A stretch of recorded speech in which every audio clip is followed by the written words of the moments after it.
to our interview series at the Global Inspiration Conference, the 24th Global Inspiration Conference here in Austria, in Hirschhorn. Is the Apple interview we're doing, and I'm very happy to be able to talk with Bo Wahlström. He was one of the people who has been at the first Global Inspiration Conference 24 years ago, 1994. And we're going to talk a little bit about the history of this conference, and about the early stages of developments and how the International Breathwork Federation developed out of the Global Inspiration Conference. Right. And I hope that all the people who have recently joined the IBF or have been to Global Inspiration Conferences in the last years, and the people who consider coming to the Global Inspiration Conference next year in France are going to find it interesting to learn more about what happened at the beginning, what was the original motivation and the original purpose or ideas people were holding, what people wanted to develop, what they wanted to give a forum to. So, Bo, can you just tell us about the beginning, how it happened that in 1994 people found each other and called their gathering Global Inspiration Conference? Yeah. Well, actually, I mean, we had already the Swedish breathwork training going, and already the Swedish breathwork training from beginning was very interested in networking to here and there and everywhere. We didn't want to become one more school with only one idea and this is how we teach. We were doing a lot of networking. And but another Swedish lady, Gunhild Minette, she was academic and was writing books, and actually wrote the first non-propagandistic book about rebirthing in a sort of academic style. So it was sort of talking for itself. So you don't need all this superlative, more in an academic style, and it was very well received. And it was also by a large company, I think an English editor, who wanted to translate it. In the marketing of the translation of this book, they were going to send it out to many centers in the world. And then Gunhild got this idea, now when we have these channels and the editors are using all these channels, why don't we invite everybody together with the book to a Global Inspiration Conference? That she came up with this idea, but she was not a trainer, and she was a writer, so she called me. And then I, of course, called Lena Christina, who we already cooperated around our training. And so this became the invitation to, I don't know how many centers in the world for Global Inspiration Conference. So that was the original idea and how it happened. Okay. Right. For me, as an academic and as the scientific coordinator of this conference, it's very nice to hear this story. Right. Of course, that it was related to bringing breathwork and the origins of breathwork in this way through a book. A scientific book about breathwork to a broader audience, to a wider general public. This was very successful. From that time, with that means of arranging, we came 30 people from 9 different countries. Wow. So it was quite easy to handle, you may say. But it was interesting, 30 people from 9 different countries. And what we did new with this conference is that we came together on a horizontal level. It was not like hierarchical structure around it, but we invited the people come and not take part of the conference, also share what you have to want to do with the conference. And and this was unusual to do it in this way. There existed many international organizations, but they were all centered around one or two people like this. So we created this first conference, and we did this horizontal. Anybody can present what they have to present, and nobody can charge any money. We just share on this level. And the people that came there were very excited about it. And it created a beautiful group energy when we worked on that level. And so I cannot remember who really came up with the first idea of sort of, how should I say, institutionalize it, and who came up with the idea of IBF, but it was created by this group of people that come. So we can say the three of us, Gunnar, me and Lena Christina, we created actually the first Global Inspiration Conference, and the 30 people that came there created the IBF. Okay. So this was the start. For me, it's fascinating that, because this is a very important aspect, a very strong characteristic of the Global Inspiration Conferences up to today, that the people meet at the equal level and that everyone can present, and that the success and the way of being together is very much in this way of meeting at an equal level. Yeah, actually I'm very touched to see that this spirit still exists. It's still kept in this way, and it is unique. It is a unique way. I don't know any other organization which works like this, and we started off like a spirit, and now it moves on, but the spirit exists still, that people meet on this level. And and you can see the results. Everybody come here to see the results, how it works, and how quickly the energy is sort of inclusive and but also inspiring. It is really a global inspiration conference. and we have here at this conference, we have around 250 participants from 33 countries. This is something, huh? We are sending we are having live streams of the keynote speeches, so we are reaching out to the world in various ways. Yeah, now we have all the technology. Yeah, and it's very fascinating. To see how after those 24 years, how this has grown and how it has evolved.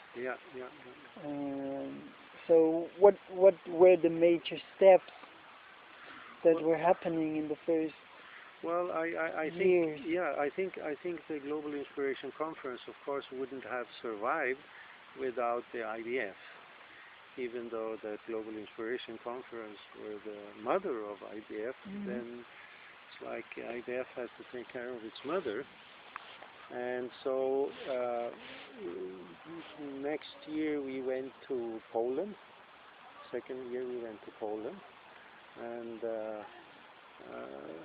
but the organizer there also kept the same kind of spirit and invited some of the predominant psychiatrists in Poland, who was very critical about rebirthing. He had lots of critics about rebirthing, so we invited him to be a keynote speaker. That was very nice. And so we invited so we could have a discussion afterwards.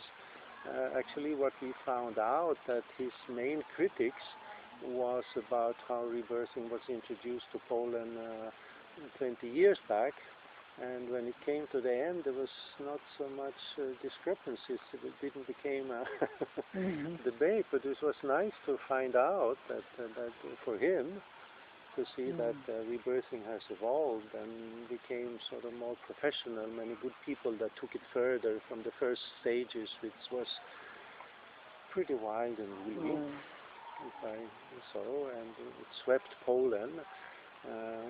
With hundreds of people, even in the communist time. So When we had a second conference, it was obvious this is a fantastic way to work. And we even had some of the evening lectures we did at the psychology department inside Warsaw, even though the conference was outside, so we can have people from the outside coming in just for the lectures. So and then we started to form what is IBF and looking for the nature and what kind of decision-making process. So see if there is no hierarchy, who is going to make the decisions? And how do we build this up? So then it was easier with a smaller group, of course. Everybody had a vote and we had many rounds. But very early we raised the need for having to clearing out questions. Who is proposing questions? Who is voting? What questions do we really need to clear out? But before we had even done this, a lot of very skillful and teachers who have been long on the scene, we started to get interested to see what is this? This is interesting. I left this long time ago when there became Power Games within, and suddenly there is an organization which works on this level. So even people then already at the third conference came from the holotropic movement, or Jim Morningstar, who was one of the early 12 rebirthers around Leonard. He saw them and said, wow, this is interesting, and I want to see how I can participate. And many other people came in. Also Judy was one of these professionals with a school who sort of, wow, this I like to be there, and started to get involved. But so we were going on like this, and then I think Wilfred had this in Austria, the fourth conference or so, and he just kept the tradition and invited his old professor from when he took his psychoanalytical exams. So he was here also. What is his name? I don't remember his name. Never mind. You can check it out. But then it came to the idea with the Constitution. Okay. So for me, before we move on to the Constitution, because I'm curious to hear more about that as well. For me, it's fascinating. All the names you were mentioning, all those big names in breathwork. And there is a lot more. There's people working with breathwork all over the world. And some come here, and some feel more closer attached to the IDF, and some feel just appear maybe from time to time. It's like a very open network in a way. It's a very close network in another way of several people. I think I don't know if there is any other organization of breath workers that is like that is, how to put that, that is so open in a way, and that is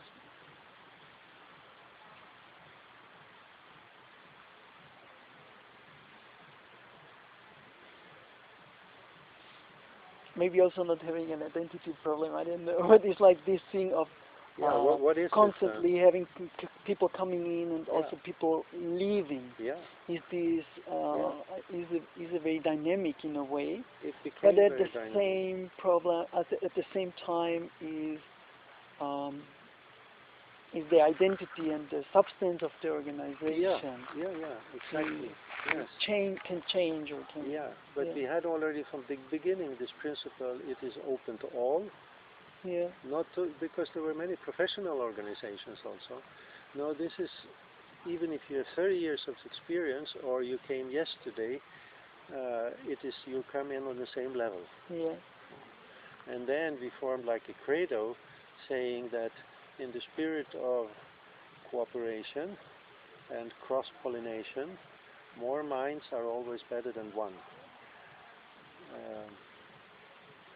So, and that sort of described the spirit, that we are always better. If we find the spirit of cross-pollination and cooperation, then it's always better with more minds. If you don't find the spirit, it becomes crazy, but we found the spirit, and the spirit, how should I say, the agent of the spirit is Global Inspiration Conference. And then how we bring it in, how we, in one way, institutionalize it. Yeah. How do we form the spirit? And but when we gained more and more people came in, then came the idea that we have to create a constitution. This was the idea. And actually, so it was a practical requirement. It became, because the decision-making process became too complicated to handle. We wanted to keep the same spirit. Everybody has a vote, whether you came yesterday or you started breathwork 30 years ago. But really, how do we do it? How we monitor it when we became more and more? Yeah. And who is going to choose the questions and things like this? So we started to clear it out, the important questions, like in the year 5, I think when Robin did it in Sardinia. No, that was already 3. But anyway, became really complicated with this decision-making process. So Gunnel and I, who was also a philosopher, we came up with the idea that we need a constitution.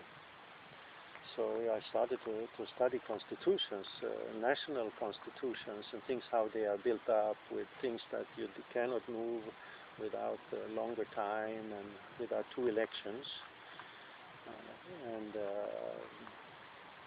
how you propose questions and voting procedures and things like this. So we decided to set it in 99 in Spain. This was when I held my first speech about we need a constitution. And there is a funny story about that, maybe it fits in here. But so in 99, Viola took 12 people from Venezuela for the first time, all the way across the Atlantic and to this fantastic spiritual conference in Spain. And so they were very enthusiastic. And what I didn't know at that time, that they had been, Chavez has just taken the power in Venezuela, and they had heard nothing else about the new constitution, and they thought they get out of it. And then they come to this conference on the first AGM. This Swedish guy stands up to talk about the constitution. So I was standing there in front of the audience, and suddenly 11 people stand up and they walk out like of the room. I don't know what happens. Only Viola stayed because she got interested. But that was the. Yeah. But when we proposed the constitution, also many of these good people sort of got it and started to build on it, and we created together like this first structures. And many of the builders are here that sort of liked our proposal, but sort of started to build on it, like Judy, of course, and Wilfred, of course, and many other people who were there. I don't know if I forgot somebody, but there are many who did it. But we proposed the idea and we worked it through very much before, and we used a lot of time to manifest it into IBF at that time. So the constitution exists in the first form from 99 on. 99 on. So after 5 years or after 6 years only, there has been already a lot of participants in the Global Inspiration Conference and in the IBF. Quite much, but maybe half of now, but still it was much. Yeah. At that time it was much, and also more, how should I say, organizational professionalism came in also already from France, because in the beginning there was actually only Gunnel who was a general secretary. Mm. We didn't have president, we didn't have this, we didn't have that. We had one general secretary who did everything, sort of, and I was, because we were working very closely together, and then we had David Montgomery who was chairing the conferences, and just to get decisions to be made. And that changed in 98 when they started to get like a staff team, and integrity committee was created in that time, and so that structure existed 1 year before, and then comes the constitution. And have you seen since the beginning the vision of the IBF and of the JIC? Have you seen, what do you see any substantial changes? Do you see that? Not really in JIC, I would say. This is, I'm touched by it, that you can come to any JIC and you can feel the spirit that we sort of succeeded to create with all the people that came. And so I can see the spirit still going on, and this is quite moving, I think. When it comes to the IBF, it went through all the different kind of stages until it became like an entity or spiritual nation, or I don't know which other organizations and that stuff. But changes, yes, it was went through many changes, and it looks like it is still looking for its for its soul, so to say. We're still discussing this morning. We're still discussing the what the mission statement, what is the purpose, what is the. Although we had that, we have a mission statement or a purpose, and actually we have a vision also, which was created in Venezuela. But it seems like they didn't catch really, and now there was this discussion about mission statements this morning, and going back and forth, and what is what, and so.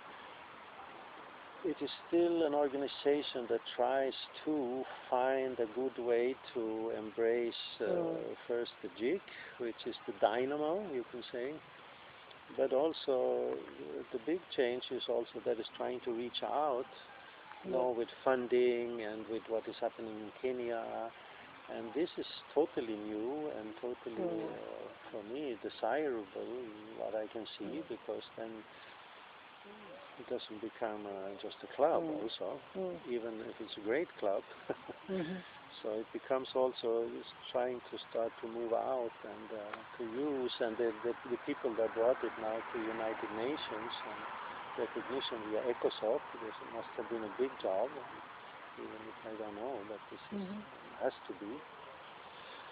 Maybe this quest to reformulate or or renew the mission statement is also something that is trying to find a way to meet the current requirements or the challenges of what's happening these days and what's happening in our time.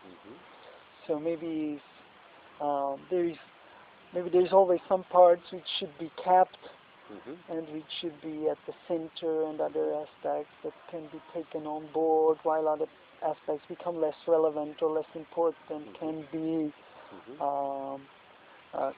put aside for the time being. Or the way I see it in a way is also a dynamic process of an organization that can still reflect on its own what is important and what they want, what the organization and all the people involved in the organization want to focus on. Yes, and also the people involved in the organization with the voting rights. This is also in one way a new bunch of people every year. And there is a core that stays, but it's also new people coming in with new ideas, and everybody has a voting right. So. Sometimes, you know, hierarchical structure can be more efficient in one way, but on the other hand, they also become more, in a way, not open to changes and development and this flow, and so I'm curious about your perception of how successful the cheek and the IBF is with respect to bringing breathworkers together. Because you were mentioning a lot of the big names in breathwork at the beginning, Tim Morningstar and others. Do you think that the cheek is still the place for breathworkers, where the place where the people feel, okay, there you have to go in order to know what's going on in breathwork, or is it just something which you can make contact with if it fits your schedule, or if this convenient, and so it's not about something that is like really being involved in the main development and seeing what's really going on in breathwork. In breathwork, right. Well, probably there are a lot of interesting breathworkers around the world which we haven't seen yet. Yeah. But over the time, even if I may say, the big elephants started to come to IBF or to Global Inspiration. In the beginning, they were very suspicious, I can tell you, and some of the big stars said, is it really true? I have to pay money to come? And when I give my workshop, I cannot charge anything and I have to pay? Yes, this is the way. One of them had their secretary to call us 4 times and asked, is this really true? Yes, this is true. Next week also. And some was upset, but after 6 years he came still and participated in the Global Inspiration, was well received. And so you see, already from beginning we invited people also very critical so we can have a dialogue. And this is the synergy effect. And this is interesting. And the spirit has been created in other parts of history also. I mean, maybe not with breathwork organization, but whenever this has been, meeting on the synergy level, there have been interesting creations. Whether it comes to... What do you think, what is your impression? What is there people to reach out for? Is there developments which are not properly represented at the conference or in the cheek? So you were saying in the beginning that you were an expert in the early stages of the development of the cheek and the IBF, but obviously you have a very good overview of all the development. Well, this is to say too much. I can say that when I started breathwork, so been a professional since 1980, you might say.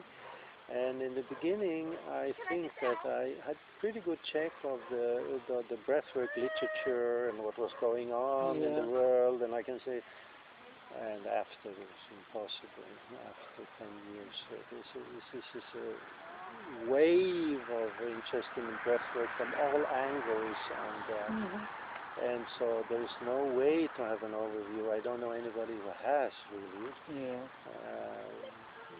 So now this is, I don't know anybody who can have. What do you think about this group of science and research within the IBF, which is trying to kind of compile information, to gather information, to kind of come up with a list of reference literature and do some research by themselves. Do you think it's a way to go forward, or do you think there is other ways? I think this is a way to go forward, and that there is other ways. I think this is an important way to reach out to people with this scientific stuff.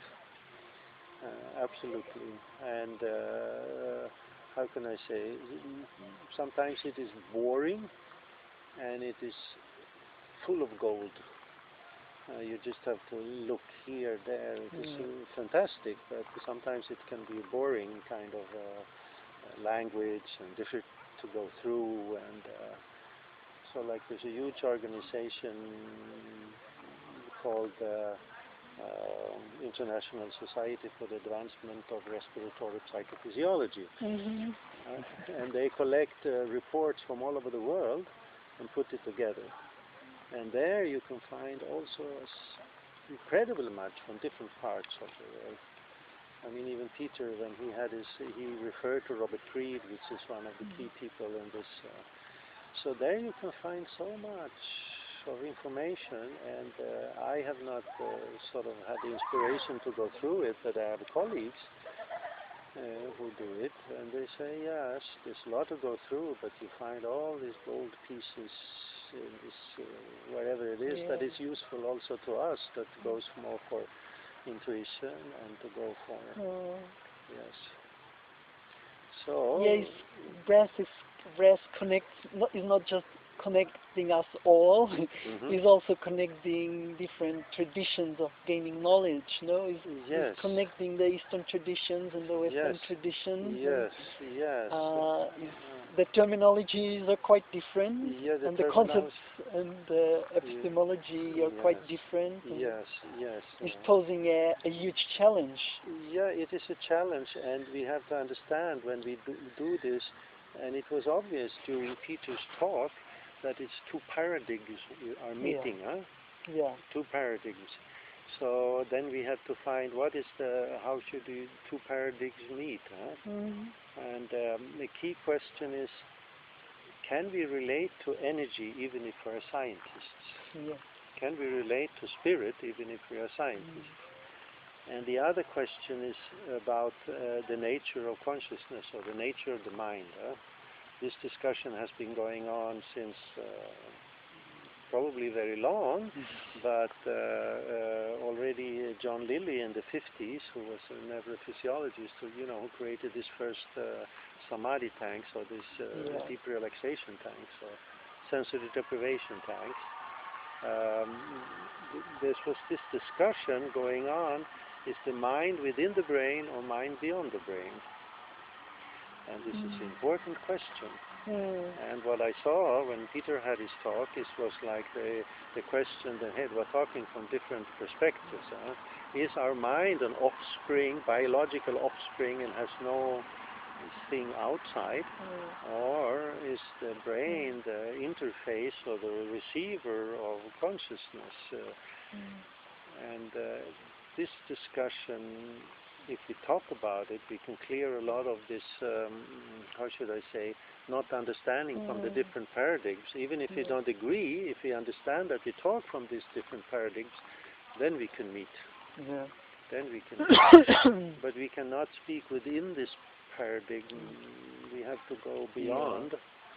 And that I find personally extremely interesting.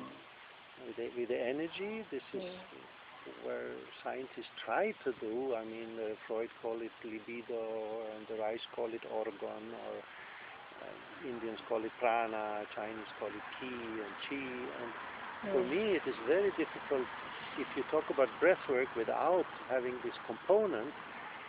It is very narrow. For me, it is very narrow. So, but scientist is an important section of it. And what I recognize is this, and what I personally very much honor, is this openness to see these things and to be involved in the conversation, and to hear that, and to see the limits of one's own approach, even though anybody is representing with what she or he is doing some tradition and a mindset and a paradigm, but being able to reflect upon it and being able to see the limitations is something that I think we can also cultivate. Absolutely. And we should cultivate in a way in order to... But all the great scientists now, whatever field they are in, the great ones, they know that they are just presenting models. But then there are many scientists who think that they're presenting the absolute reality, how it is. But all the great ones, they know that this is a model.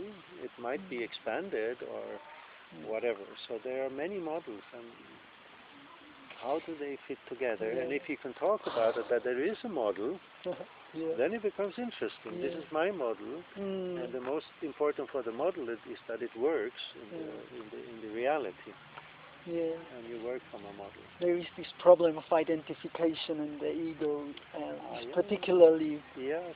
is in all. Yes. Yeah, you have it in all fields. Fields, but Yeah. in science, of course, and Yeah. in But I tell you interesting thing. It's also This very is, present. I tell you interesting thing. Fundamentalists, you find them everywhere. Huh? Where it comes to religion, or where it comes to economics, or where it comes to physics, or whatever.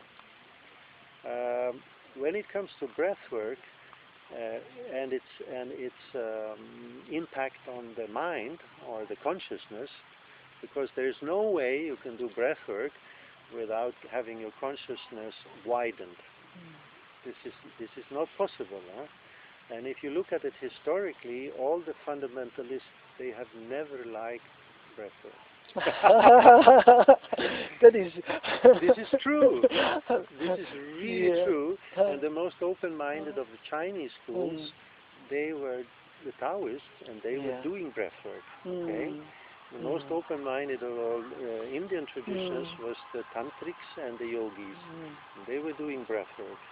The most open-minded in the Muslim community, these are the Sufis. Guess what they were doing? They were doing breath work. Yeah. And guess how difficult it was to find some of the Christian groups which were doing breath work. And I found them. Yeah, one part of the Greek Orthodox Church called the Hesychasts. Yeah. They were doing breath work. Yeah. But I had to look very far to find the Christian group doing breath work. I feel we have arrived at a very interesting point, and I feel that we can go on forever. Right. But I think we have to come to an end. I think it's a very nice statement to say that breathwork and fundamentalism they don't go together. They can be combined. So let's stay open, and let's grow in the awareness and in the open-mindedness. Yes, great. And thanks for this beautiful conversation here in this very open and very inspiring place. Yes, and with these roots and branches, if you look at this tree, it could be also representation. Yeah. And the sap in the tree, this is spirit and global inspiration. Inspiration means breathe in, literally. So the sap of these trees is global inspiration. And IBF is the tree with branches and roots. Thank you very much. It's a beautiful picture, and it's a beautiful metaphor. And now the sun comes. Thank you very much. Thank you for having me. Good. Okay. That was 41 minutes. Okay. Yeah, it's beautiful. Great.